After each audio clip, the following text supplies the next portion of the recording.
Um, Hello everyone. Hi, my name is Vibhor Bansal. You are seeing me as NASSCOM admin here. Uh, Welcome to the webinar on key sales matrices for enterprise software product businesses. We Today we have with us Surya.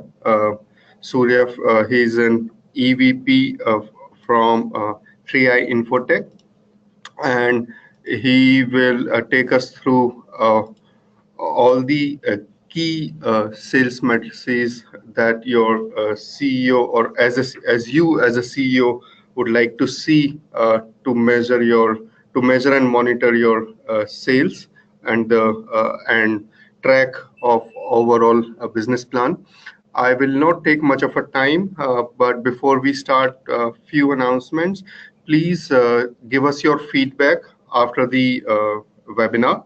You will see a feedback form at the end of the webinar on your screen. Please, these are just two questions, will not take more than 30 seconds of yours.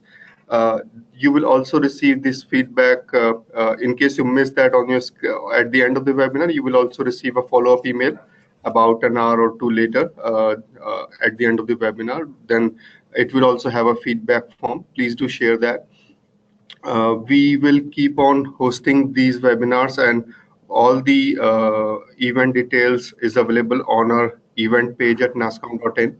So if you are interested in what's coming up next, you can keep a tab on that page. Just for information, we are next in line our webinar on technology assessment. That's part of our product learning series, and power of narrative and business presentations. That's coming in next couple of weeks. Please do register there. So now, Surya, over to you. Surya will take you through the presentation. We will take all the questions at the end of the webinar, and you can type your questions in the chat or question box that is there on the GoToWebinar panel. Over to you, Surya. Thanks, Vigor. Good afternoon, everybody. Thank you for attending this webinar. I'll just quickly structure the webinar, how we are going to do this.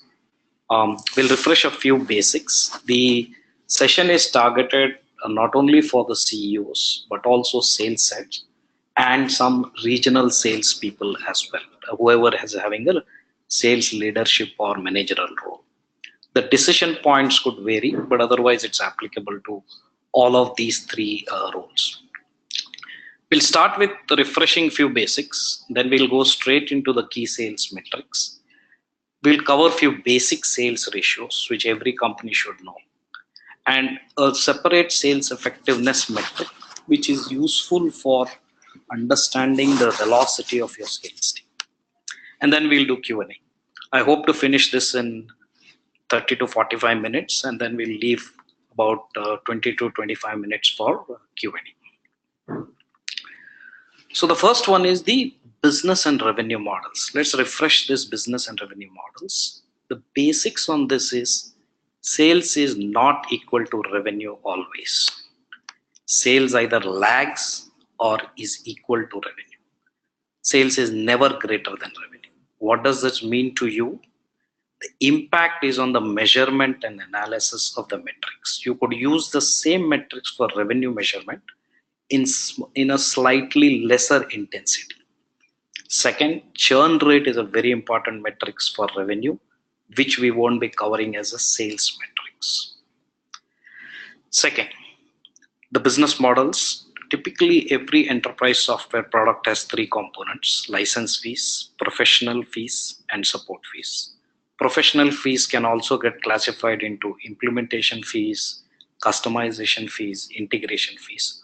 All of these are services, and then you have annual maintenance contracts or support fees. There could be two different type of business models: a full-blown indirect business model, i.e. you own the IP and you sell it through a sales partner. You own the IP, is a reseller, or there is a direct sales model, or a combination, a hybrid of both of these models. One of the common hybrid is you own the IP, but you use indirect professional services deployment models. And the second business model, which is more prevalent these days, is subscription fees, which is typically the SaaS model that we have. In subscription fees, the churn rate becomes a very important metrics. What does this mean from a key sales metrics and measurement perspective is, depending on your revenue recognition norms, which means whether direct or indirect, if professional fees has an impact on your revenue, then the sales metrics accordingly, the intensity and the analysis of the sales metrics changes. Two, depending on your customer acquisition models, same applies. Either the measurement or the analysis of the measurement metrics that I'm going to discuss will vary. So this is the first refresh. Let's look at the second refresh, typical sales funnel stages. I've taken a very simplistic sales funnel. You have a lead generation model.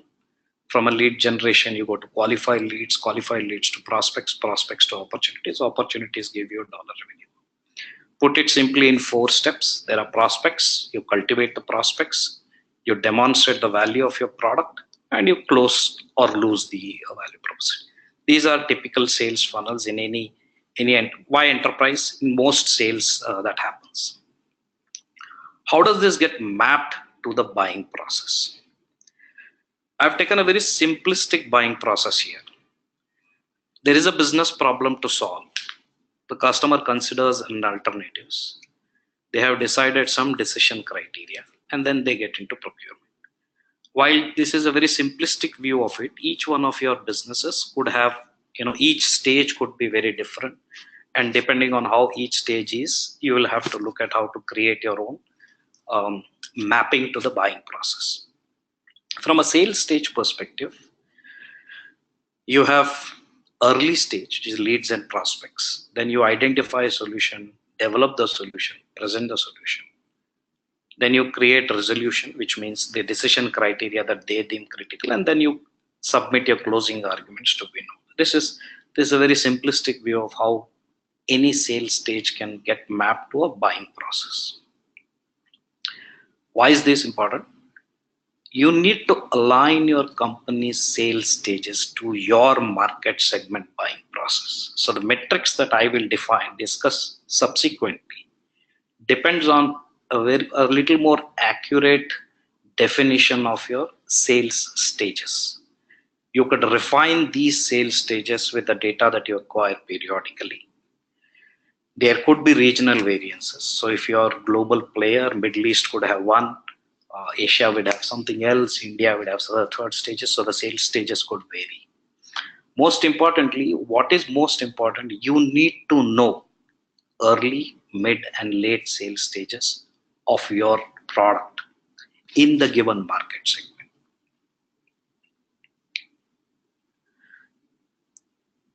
So before I get into the sales key metrics, let me give me a preamble. First, what I'm going to discuss is applicable to pretty much most stages of evolution of any company, right? What would vary will only be the intensity of measurement. So for example, if you're a very early stage software product company, the intensity with which you measure and the decisions you take on the data that comes could be slightly lax, versus if you're a mature software product company, you have to be very religious in implementing these. Second, you could do this if you're a multi-product company. You could do this for every software product or software product groups. So for example, like I had the ERP business. Within ERP, we have only one product, though it addresses multiple industries. So typically I measure the entire product. If you're in a banking one, you could have an analytics solution, you could have a core banking solution. So each one of those needs to be measured separately because the buying behaviors are different. What drives here is the buying behaviors. Regional variances are not at all uncommon. It's very common to have regional variances. While there is always a company level metrics, do not ignore the regional variances. The most important part of this is this session is about sales metrics, and it's not for marketing. It's not to do with lead or demand generation metrics. Nothing what I talk in this session covers anything to do with marketing or lead generation or demand generation. And like any other metrics, Gathering data is very important, which also gives you an understanding. Having said that, it's important to remember that sales is as much as art as it is a science. So in sales, judgment is not necessarily a bad idea. And the more you periodically you review, more periodic religious you are about review, the issues about poor data capture gets offset quickly, coupled with a good judgment. So it's not so bad as typically one believes. The last one is about CRM. Most people seem to believe that without CRM we can't measure the metrics. One can't be far from true. You could start with an Excel sheet. There's nothing wrong with it. The key point is to identify your buyer behavior. From the buyer phases, get your sales stages. And the moment you got your sales stages, start capturing from pretty much day one of your company's inception. The more data you have, the more accurate the analysis is, right? So with this preamble, let me get to the first one, which is the basic sales ratios. I'll remap the earlier sales stages that I discussed. During the leads and prospect, what you do is identify and qualify your potential leads. That's the activity that one sales guy does. Thus, a sales guy should at any given point of time have adequate prospects. That's the starting point for any sales operations, any sales business. Typically, general rule of thumb is tens of prospects will lead into one. Again, depends on the kind of product that you bring in. But typically it's tens convert to one. So in some cases it could be 10, some cases it could be 50, but again depends on the competitive nature. This phase of a sales stage is called as early stage. The second one is the solution identification, development, presentation, resolution. During this stage, which is the solution development, solution presentation, and resolution phase, typically it should be 6 times the quarterly goal. Whatever is your quarterly goal, the pipeline should be 6 times. Now, this is again not hard and fast, but for an enterprise product, normally this is the ratio. It could vary depending on what your product is. And the late stage, which is the resolution stages, should be 4 times. I mean, you will clearly observe here, the closer you come to the final stage, the ratio becomes lesser and lesser. And the number of deals that should be there in the pipeline will always be dependent on your average deal size. So if your average deal size is $1 million and your goal is 4 million in a quarter, the ratio will be different, versus if it's 100,000, the ratio will be different. These two phases are called as mid stage. The RDC sales stages are typically early mid. The CB stages are late mid.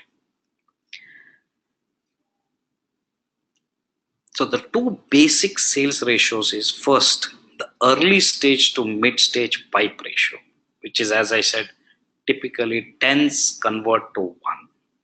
And the second one is mid stage, which is the DCB stages to the next stage, which is the closing stages pipeline. These two ratios are the foundation of any sales operation.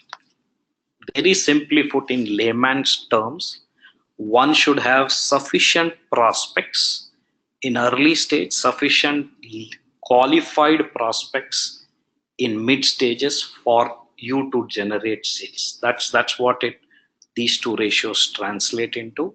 Again, there is no magic wand here. As you move along into your business, you will capture the data quickly. So let's then quickly get into sales metrics. Sales metrics are nothing but individual and company-wide data. They serve two clear purposes. The first purpose is the effectiveness of your sales operations or sales organizations. And the second one is the efficiency of your sales process or sales organizations. These are the two primary goals of any sales metrics. There is a third factor as well. As you can see in the presentation there, that effectiveness translates to the revenue generated over a fixed and variable cost.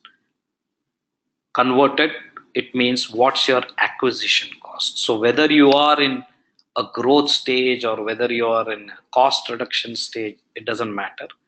Irrespective of this, the effectiveness always decides what's your return for your fixed and variable cost on the sales organizations. So let's get into the four sales metrics quickly. The first one is average sales cycle. Second one is average lost cycle. Third one is average deal size. And the fourth one is average conversion rate, also win rate. These are the four sales metrics. These could be relevant for a product or product groups, as I said earlier. It is definitely relevant for a company. It could be made relevant for a region, and you could also make it relevant for a sales rep. Depends on how deep you would like to go. All of these are relevant for all those four aspects of it. Typically, one data capture can give you all of these data. Now, which are the areas that these key sales metrics impacts? Two I already mentioned. One is the effectiveness and efficiency. Let's dig deeper. One is clearly forecasting. Now, there is a myth there that forecasting is only for those companies who are in a listed form, or who investors insist on a quarterly data. That can't be far from true. Forecasting is not necessarily that. Forecasting actually improves the effectiveness and the efficiency of your sales process. Having a goal by nature, human beings tend to achieve that goal or come closer to achieve that goal. So forecasting is all about achieving that goal. These metrics give you an idea how accurate your forecast can be. The second is obviously sales planning. As you get into the next quarter, the next year, and etc., this data helps you get to a sense of what is your realistic achievement, what's your sales acquisition cost, how is your sales process doing, so on and so forth. Third aspect is the profile of the sales team, and I will discuss these some of the key ones in against each metrics. I'll take one or two of them and say how you could use them. Fourth is the sales effectiveness. We talked about that. Ease of selling. Ease of selling comes across from the length of your sales cycle or the average sales cycle, right? What should be the individual sales reps targets? Again, combination of these metrics can arrive at that. What should be your market segmentation, and to some extent the investments in those market segmentation. And finally, of course, sales and a little bit of product investments. Which product makes sense, which products don't make sense, what's acceptable pricing in the market, so on and so forth. So the first two are the most important one, the forecasting and planning. The rest of it are byproducts of those two key impact functions of these key sales matrices. One could arrive at all of them. So let's start with the first sales metrics. The average sales cycle should be measured for both your win as well as your lost sales. It's important for both of them. What is it? It's simply how much time is your sales team spending in selling? How much time are they in front of the customer trying to sell your product? Within that, it's also equally important to get to know what is the time taken from moving from early to mid to late stages. Where is the maximum time being spent by your sales team, right? You will typically notice that the average win time, the difference between the average win time and the lost time is the normal range. Why? As you will start capturing data, lost cycle will always be higher than the win cycle. The reason for that is fairly simple. First, by nature, we don't give up even though we have lost it. Second, sales guys typically try to give it a shot till the end. Whereas in a win case, once you get the order, it's booked into the system very quickly. So the range between these two is what's your company's normal range. Any outlier to this should be seriously looked at by whether it's planning, forecasting, so on and so forth. So the most effective metrics of this is, most effective area, impactful area is how to improve your sales process. As I said, moment you know which stage of your sales is consuming the maximum time before winning or losing a deal, you can start focusing on what to do about those stage, whether it's your pre-sales, whether it's so on and so forth. So that's the first matrix. Let's go to the next one. Within that, there is an average loss cycle. Why is the average loss cycle called out? Because this is the time which your sales team is spending, and from a CEO or a sales head's perspective, it is giving you a very poor return of investment, right? So the moment it is giving you poor return of investments, it's important to know quickly why is it happening. The key function of this is to quickly qualify the bad deals which you are not going to win from the pipe, and therefore shrink the average sales cycle. And when I discuss the metrics about sales velocity, you will realize the importance of shrinking the average sales cycle. It's also important, while most cases are lost, typically sales guy would say competition, so on and so forth. My experience is most cases are lost because of lack of understanding of a client's buying process. What exactly is the client going through before he procures a product, right? So loss cycle helps you analyze that. Loss cycle helps you get your bad deals out of the pipeline very quickly. And if you do a detailed loss analysis together with the loss cycle, a loss cycle is just simply a number of weeks, number of hours, number of days, number of months over a given period of time. Loss analysis is why certain deal has been lost. It will help you benchmark in that particular market against your competitor, even against the business need. Maybe you got a product which does not meet the core requirement of a business, of the market. So that's the third important aspect that could help you. This therefore helps you product strategies. While typically it's win that gives you product features, loss gives you product strategies. So the key important impactful area is understanding the buying process improvements. The more you understand your client's buying process, the market segment buying process, the better you can be at reducing the length of the sales cycle. The more you are reducing the length of the sales cycle, more efficient your team is, and then therefore your team becomes more effective. Let's look at the third matrix. Third matrix is an average deal size. Typically it's a range. It's never an absolute number.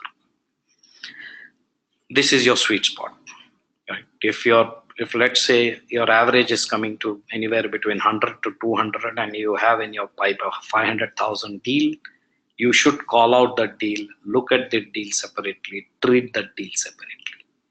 Your sweet spot is the average deal size always, right? This also helps you in what profile of the sales team you should have. So again, taking the same example of 100,000, if your average deal size is 100,000, hiring somebody who's good at selling $1 million sales or tens of $1 million sales makes no sense at all, howsoever that person is knowledgeable in the market. Similarly, vice versa is also true.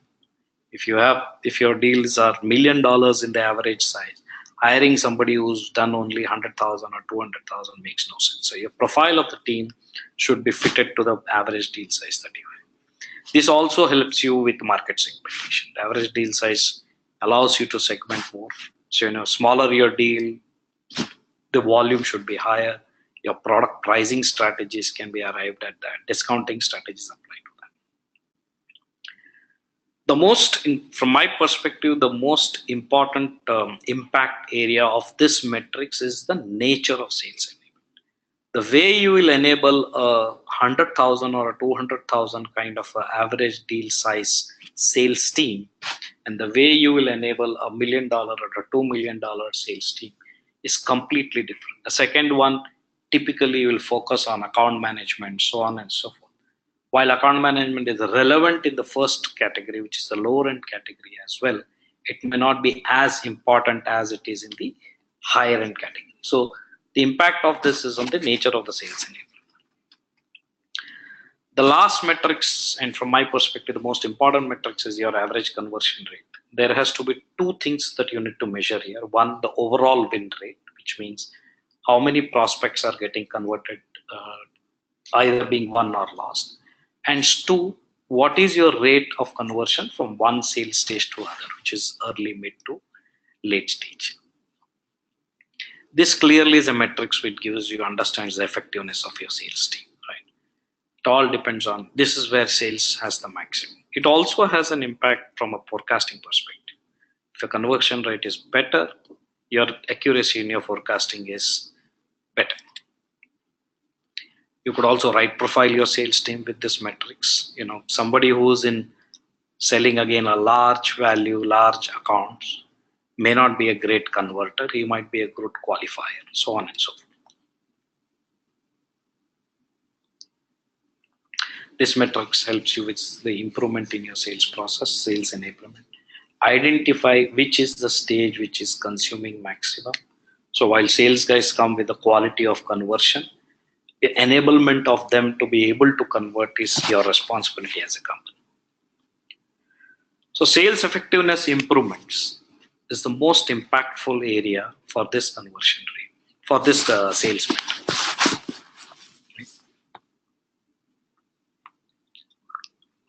So 4 metrics, just before, let me just summarize it. Average sales cycle, average loss cycle, average deal size, and average conversion rate. So those are the 4 skill metrics. Before that, we discussed basic sales ratio. Let me borrow from Task Group. Task Group has designed an equation called as sales velocity equation. Sales velocity equation is a metric for sales effectiveness. They have defined that as number of, on the numerator, you have number of deals multiplied by dollar value of the deal, average dollar value multiplied by win rate divided by length of sales cycle. So number of deals are the sales, number of sales opportunity won or lost in a given of time. All of these are average values. Dollar value is the average value. Win rate is the win rate. All the 3 metrics that I discussed earlier. And length of cycle is the average sales cycle. So these are the 4 metrics that I discussed earlier. Now, if you observe this, there are 3 figures. There are 2 factors which is there. One, it helps in productivity improvements. Second, it generates your sales speed. You get to know what is the speed of your sales cycle. Third is the acquisition cost. So all of these 3, if you take those 4, put them into this equation, all of these 3 are the impact areas of your company. Now, if you look at the equation itself, there are 3 figures in the numerator, right? You can have a better sales velocity by increasing the numerator or reducing the denominator, right? You can improve the number of deals, dollar value, win rate. Honestly, dollar value, win rate are all mostly dependent on the market that can absorb. What you can focus there is the market size, which is the number of deals that you're prospecting. But the most important metrics is the length of sales cycle. You can clearly reduce this. And there are 2 or 3 areas that you can do that, which I kept mentioning throughout the session earlier. One, know your customer's buying process. The moment you are aware of your buying process, your own company's sales process are well mapped to it. There is an effectiveness included in that. Create an enablement program within your sales team so that they know how to move the sales cycle from one stage to other. 3, know what are your bad deals. Remove them quickly from your pipe. Spending a lot of time on your bad deals makes no sense. Moment you are able to do that, the average sales cycle starts reducing. If your average sales cycle starts reducing, your sales velocity goes up. Moment sales velocity goes up, irrespective whether you're a growth company, you're in a sales reduction kind of a stage of your company, your return on sales investments automatically go up. So those 4 metrics that I discussed, if you put this into the equation, gives you a fantastic measure of your sales effectiveness. Final thoughts on this. First, as I mentioned, sales is both an art and science. Second, sales process should always be mapped to buying process. I can't stress this again and again. Inward looking makes no sense. You have to look at your customer.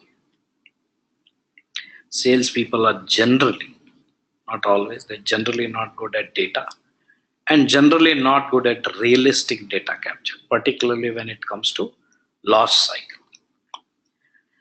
Over analysis of your metrics is simply either counterproductive or unhelpful. One doesn't need to over analyze what one gets. Both intuition and judgment are not bad words. They are good words as far as sales is concerned.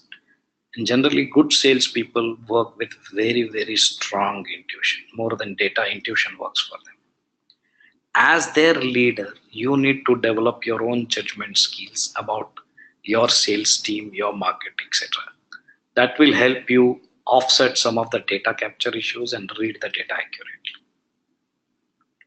Sales never happens by hope. Aspirational sales or sales by assumptions is simply not conducive. And lastly, data talks.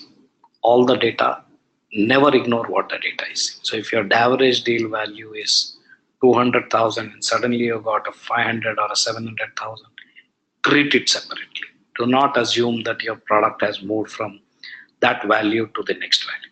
Give it 12 months or at least 9 months data to before you decide that your product has moved up the value chain, so on and so forth. So data always talks the truth, even if it is not captured. And listen to the data that is being said. Thank you very much. Hope to take any questions.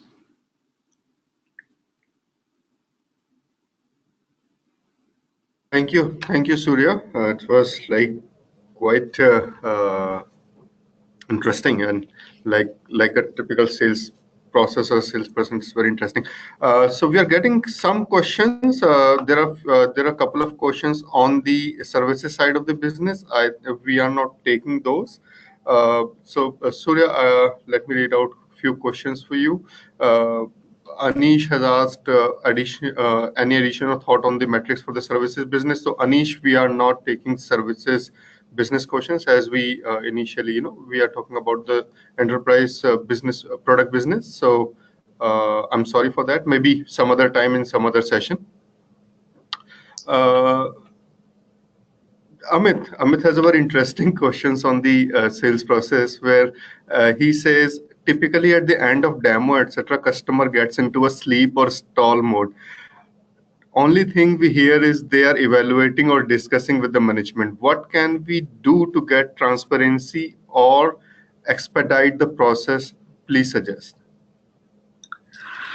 So if your customer has said that they're going to evaluate, there are a couple of things. First is, it could be a genuine buying process. The client could be having a buying process where the client has to evaluate 3 or 4 products. So it could be a genuine situation where they are actually in that buying cycle. Second, you should seriously look at whether your demo has really clicked to them. Is there 3, 4 things which appealed to your customer?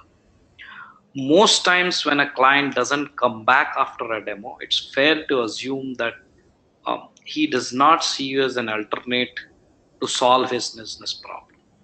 This is one.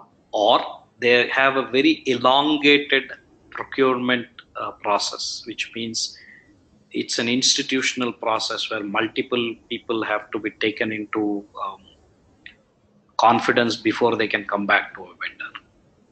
9 out of 10, I think the first one would be true. Something in your demo has not clicked. Client did not find that you're solving his business problem. But as regards the specific question of what can I do, actually each sales guys works differently.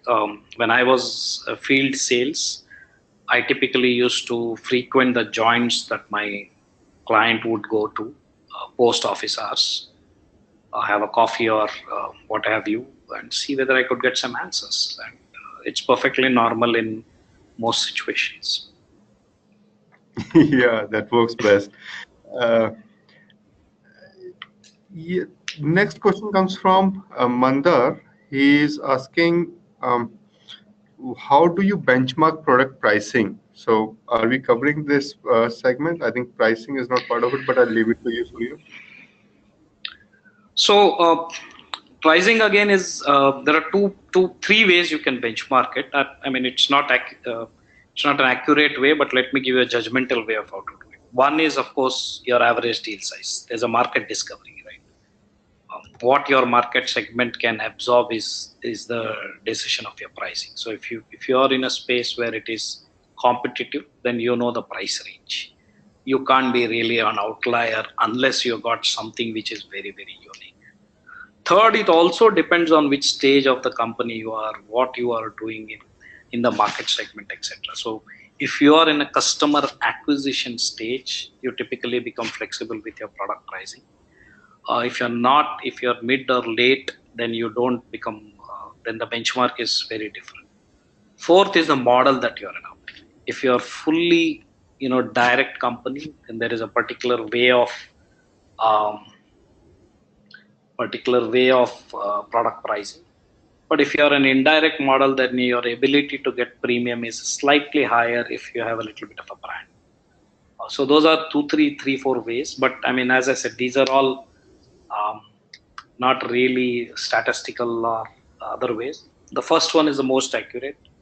Market discovery is typically how your product pricing gets decided. Uh, yeah. So, yes, Surya, so the next question comes from Prem. He is asking, what should be the sales metrics during GTM phase? Which is the lead generation. So I'm Yeah. assuming GTM means lead generation. I mean, um, I'm really not the right guy there. Uh, the the uh, the best answer I can give is hundreds of leads translates into tens of prospects translate into one or two mid stage. That's typically an enterprise software which is in the Hmm. mid range of a pricing. I mean, that's the best I can give. But then today's GTM has changed. You have social medias, you have so on and so forth. So honestly, I'm not the right guy for that.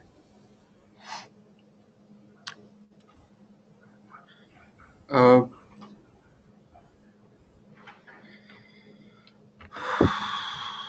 so there are few questions I'm trying to see which are the relevant ones. Uh,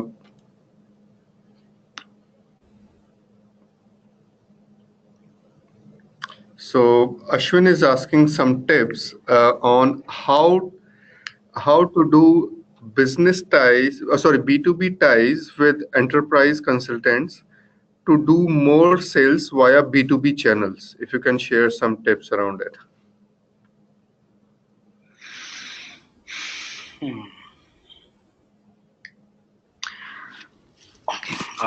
Without knowing the product, it's difficult to answer this question. But I think the most important thing in this is what is in it for them, uh, and how fast it comes to them. These are the two factors.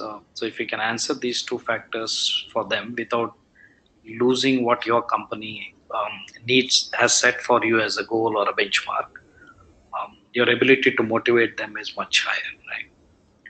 But it again actually depends on the product that you're carrying. If there is a pull to your product, then there is a couple of different ways of doing it. If your product is in a push mode, which means there's an effort to sell, then there are different ways to doing it. But broadly, the two questions you can answer is what is in it for the channel and how quickly that comes to the channel.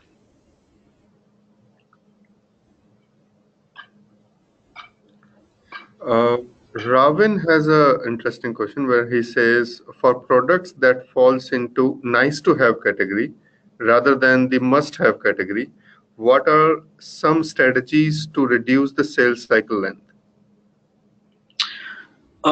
So two or three strategies you can have. First, find a champion within the customer side. Every nice to have always, so every customer site in an enterprise space, there is always an evangelist or there are a set of evangelists. Find out that champion, or what is in sales language called as coach.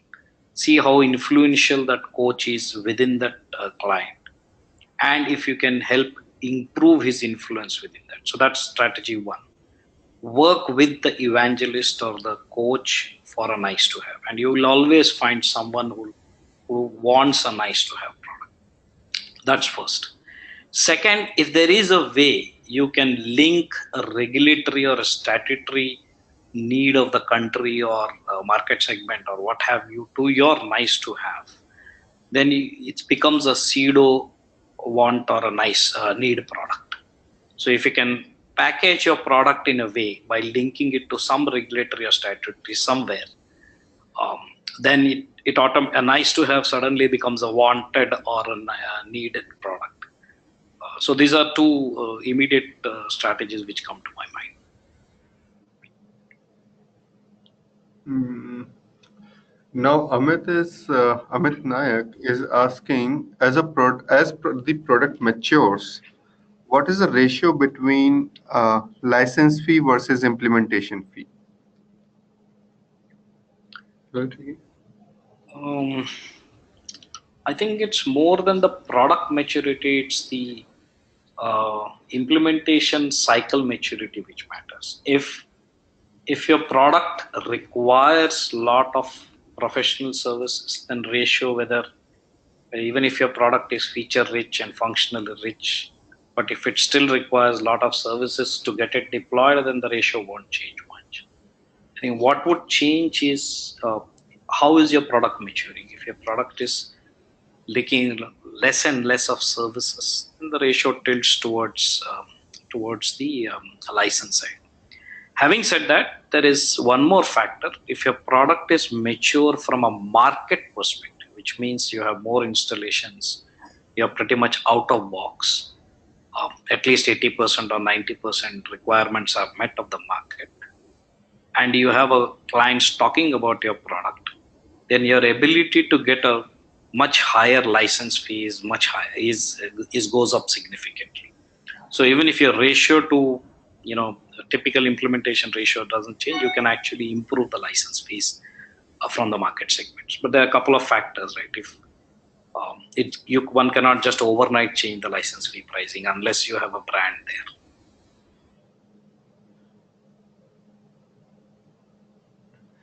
there. Nilesh wants to understand. Wants us to elaborate a little bit more on the average deal size. How do you arrive at average deal size? So average deal size is fairly simple. I think a number of deals that you have won divided by total number of deals.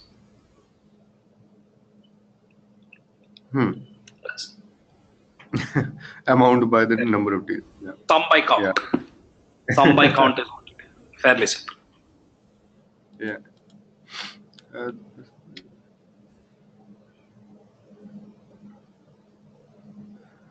Um,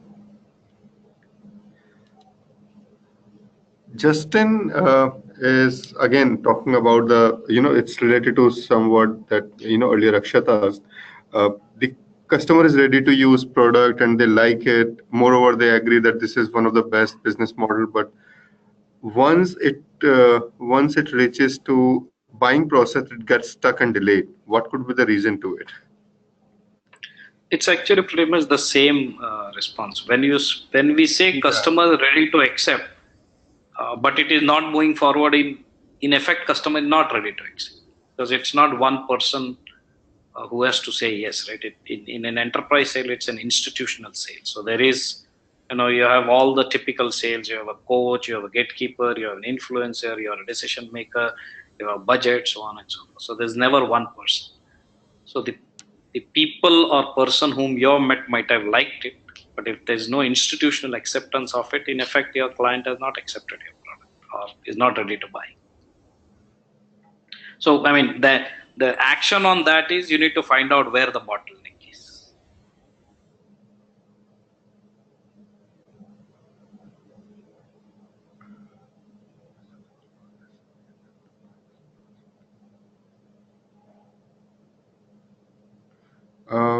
I have a next question, which is related to SaaS products. It looks a little incomplete, but let me read out to you if it makes sense. If your SaaS product is suitable for SMEs and enterprises, mass volume of leads and low cost per deal versus low volume and high value deals? Uh, Ashwin, sorry, I could not make out what you're trying to ask, but I'd leave it to uh, Um, in the next I would statement he actually be says for surprised. Yeah, I would actually be surprised any product which can be both, right? Because even from a product investment, it so let's take the ERP space that I am in, right?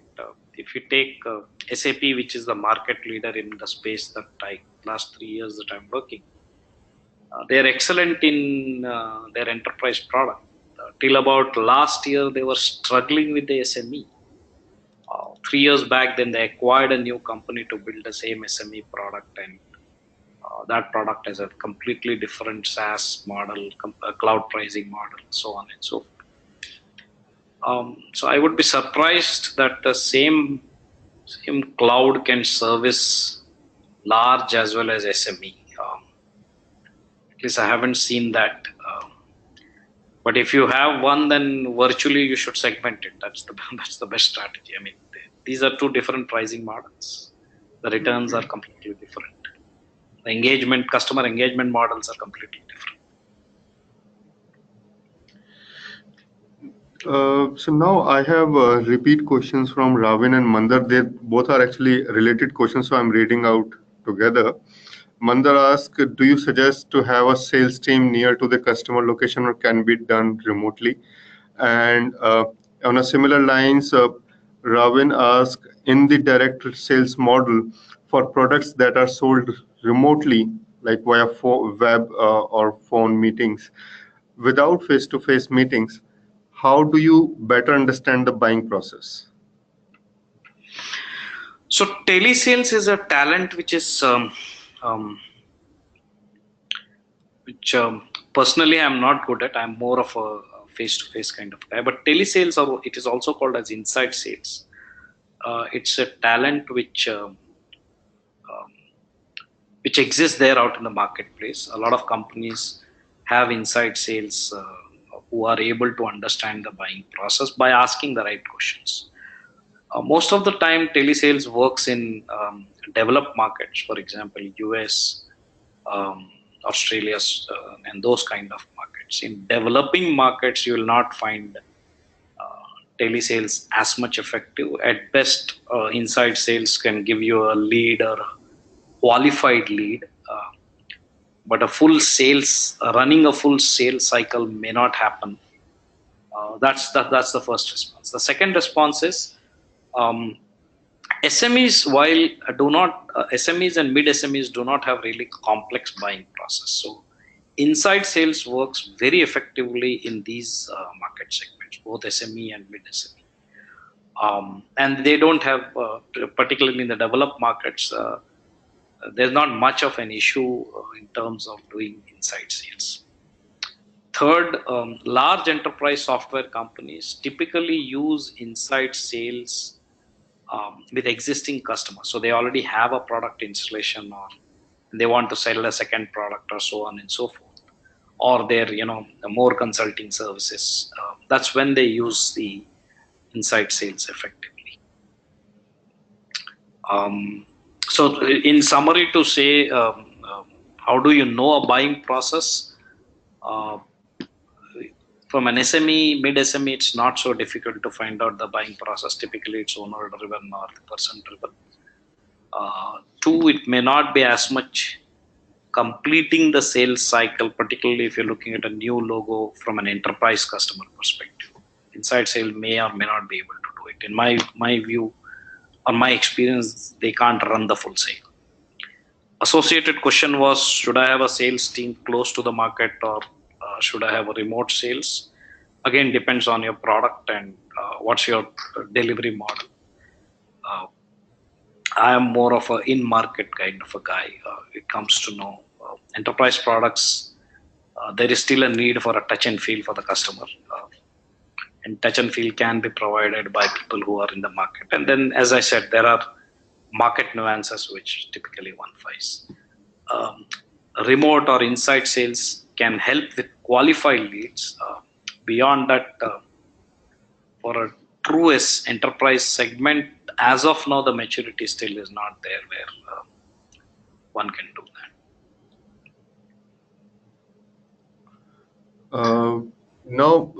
Vimal has a question when we go through partnership model of the sales. When he's saying when we work through partners, how can we map sales process to the customer buying process? We do not get much clarity on customer buying process. So, so typically, a customer, okay, the two parts. If you're 100% working through partners or channel, then you need to map your sales stages for these metrics that I've discussed to your partner, not necessarily to your customer. Having said that, there should be some knowledge of a buying process. So if you saw this slide that I put, the picture that I put, schematic that I put, it's a very generic one. Every segment or every product, one can create a generic one through the partner knowledge. So you have a generic, more fine-tuned for your region, for your market segment, and then map your sales stages to your partner. That's the best way to do. Yeah, I think the next question is also on the similar lines. When what are there any specific metrics for when we sell a product through channel partners? I think metrics more or less remains the same. The thing, as Surya just mentioned, we have to take these metrics via partners, or have some insights onto the buying process. Surya, would like to add to it, or should we move on? Yeah, just one more sentence. Partner is your customer. Simple as that. Yeah. Assuming you have 100%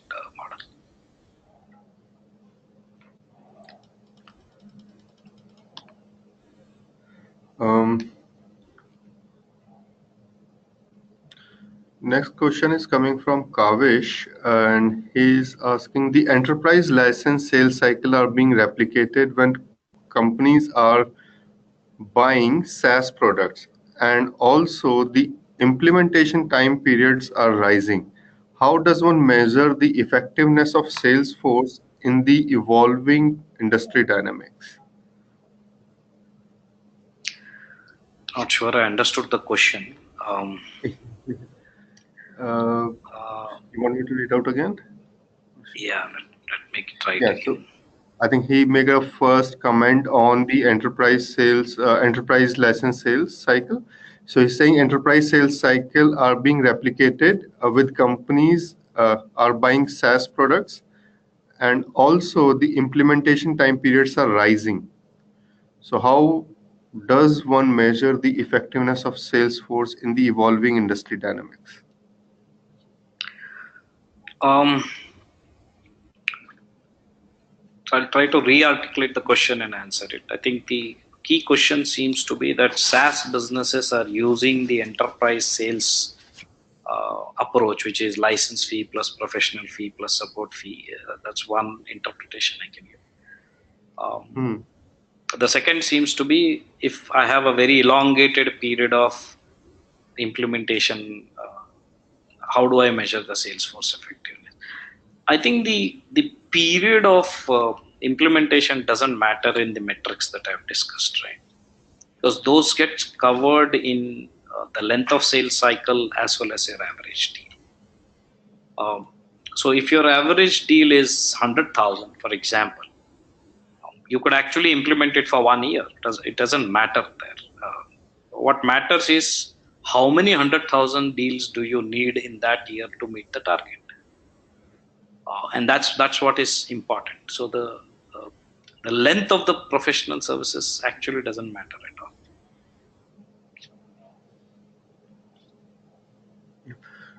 all. I think next question is more about the promotions or promotions where we are offering discounts and offers, or it could be related to giving discounts to win or retain customers. The question comes from Mayur Kumar Singla, and he is saying in a subscription fee plan based in a subscription fee based business, do we need to issue any discount or offer to our current subscribers? If yes, then how can we set a discount offers? The follow-up question on this is, how should we differ from offers to new customer or subscribers? So there's a little bit of complex model here, but at a simplistic level, it all depends on what stage of your company you are in. If you can afford not to give a discount, then it's fine. That's one. Second, if the variance is too big, so let's say your first customers bought at $100 and you're now offering at $50, then you need to seriously look at what you want to do about it. Third is the length those customers have been with you. So if the $100 example has been with you for 2-3 years, typically then they are ripe for a change, right? So you would be tempted to give those $50 to them. But if they have just signed up with you and your contract is watertight, the chances that they will exit you is very less. But I think the single biggest influencing factor, honestly, is at the company level, because SaaS products actually work on leveraging common resources at the back end. So if your common resources, how good or how poorly your common resources have been leveraged, will decide your pricing strategy to existing customers.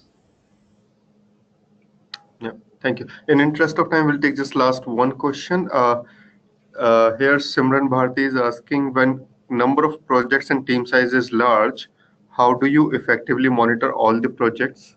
What is the deal frequency? What is the ideal frequency for monitoring?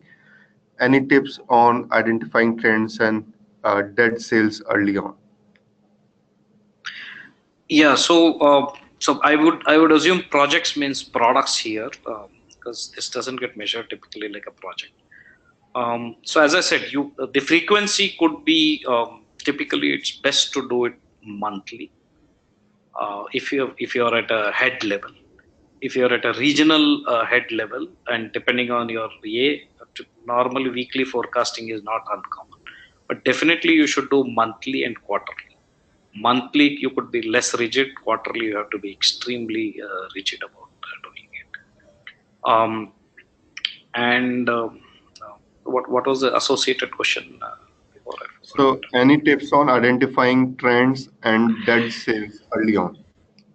Yeah, so as I said, if you do dead sales early on, if they don't meet your qualifying parameters, at the prospecting stage, if they don't meet your qualifying parameters, then they are outliers, which is what I said, aspirational sales or sales by hope, which was the comment I was making. That's how you can identify. The more clear your qualification questions are to your product, I mean, there's something called a BANT, BANT. If you're clear on your BANT, then you're able to identify your dud deals very quickly. That's if you're early on. And from a pure numbers perspective, typically if it is, let's say, 4 times your win cycle, you should assume that something is not right with the deal. Because as I said, normally sales guys won't register a loss very easily. But in an enterprise time, 4 to 6 times, if it is crossing that, then you should assume that it's not going in the right direction. Yeah, thank you, Surya. It was great, working with you on this webinar. I hope everybody got value and they have a good takeaways from the session. With the kind of questions pouring in, we could understand that we need to do a lot more in this area. And with Surya, we will do conceptualize something, and we will, we'll come back further. My request again to remind you, we have a feedback form at the end of this webinar. Please do fill it up for our upcoming webinars. You can keep an eye on our NASSCOM events page, or you can follow our social media channels. It is available on Twitter, NASSCOM_product, NASSCOM product on Facebook, or you can check out our for the recordings of all the previous sessions and this session. You can check out YouTube channel, which is NASSCOM Product Conclave, and we will post this recording in a couple of weeks' time. Thank you, all of you for joining us, and thank you, Surya, for conducting this session. It was really very helpful. Thank you Thank you all. everybody for it. Thank you Vibhor. Bye. Bye.